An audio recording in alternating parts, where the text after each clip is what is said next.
Au Mali, le général Kéba Sangaré devient le chef d'état-major général adjoint.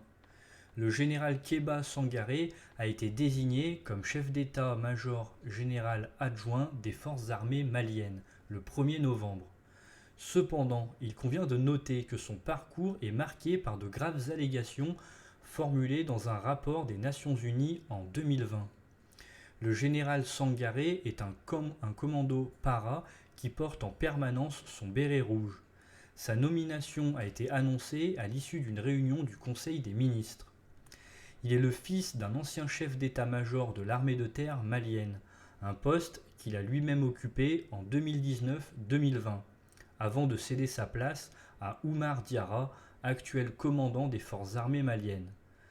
Avant de devenir chef d'état-major adjoint, le général Sangaré a également été gouverneur de la région de Bogouni. Il bénéficie d'une solide réputation au sein de l'armée malienne, notamment pour son rôle de commandement des opérations à Tombouctou en 2013, lors de la reconquête du Nord aux côtés de la force française Serval après 10 mois d'occupation djihadiste. Cependant, le général Sangaré devra maintenant travailler en collaboration avec le groupe russe Wagner pour planifier une offensive sur Kidal, une priorité actuelle pour les autorités maliennes en transition qui cherchent à reprendre le fief des groupes rebelles. Il est à noter que 3 ans plus tôt, en août 2020, un rapport d'experts des Nations Unies le mentionnait comme un obstacle à l'application de l'accord de paix de 2015.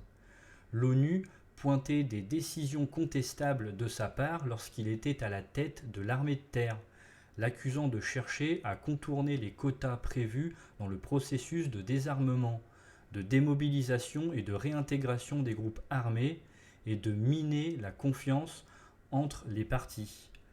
Le rapport onusien mettait également en lumière la responsabilité du général Sangaré dans le massacre d'Ogo-Sagou en février 2020, au cours duquel 35 personnes ont perdu la vie et 19 ont disparu.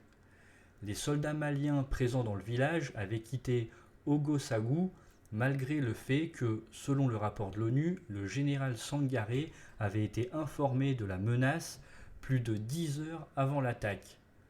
Un an auparavant, en mars 2019, le même village du centre du pays avait été le théâtre d'une attaque ayant entraîné la mort de 160 civils, lors de violents affrontements entre les communautés Peul et Dogon. Suite à cet incident, le général Sangaré avait été démis de ses fonctions de chef d'état-major de l'armée de terre.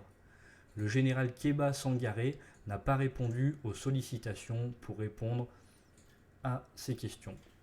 Merci à tous d'avoir suivi cette vidéo, n'hésitez pas à me dire dans la section commentaires ce que vous en avez pensé, à partager, à liker, à vous abonner à la chaîne YouTube si vous appréciez les vidéos et que vous souhaitez me soutenir, à activer la cloche des notifications pour être au courant de chaque nouvelle vidéo. Bonne soirée, il est tard à tous et à toutes, à la prochaine.